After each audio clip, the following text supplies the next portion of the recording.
நாளுக்கு ஒரு வார்த்தை. கர்த்தராகிய தேவனே, உங்கள் இருதயங்களில் பரிசுத்தம் பண்ணுங்கள்.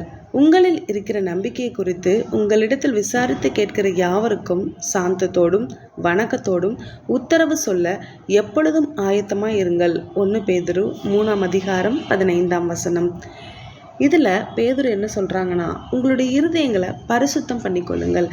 அதே போல் நீங்கள் ஆண்டவரிடத்துல நம்பிக்கையாக இருக்கிறீங்க அப்படின்னா, உங்ககிட்ட யாராவது உங்கள் நம்பிக்கையை குறித்து விசாரிக்கிறாங்க அப்படின்னா, எந்த நேரத்துலையும் நீங்கள் எந்த நம்பிக்கையில் ஆண்டவரிடத்துல விசுவாசமாக இருக்கிறீங்க அப்படின்றத எடுத்து சாந்தத்தோடும் வணக்கத்தோடும் அவங்களுக்கு சொல்கிறதுக்கு ஆயத்தமாக இருங்க அப்படின்றத இந்த வசனம் நமக்கு கற்றுக் கொடுக்குது. அதனால ஆண்டவரிடத்துல கேட்போமா, ஆண்டவரே எங்களுடைய இருதயத்தை பரிசுத்தம் பண்ணுங்க, நாங்கள் எந்த நேரத்துலையும் ஆயத்தமாக இருக்க எங்களுக்கு உதவி செய்யுங்கன்னு சொல்லுவோமா?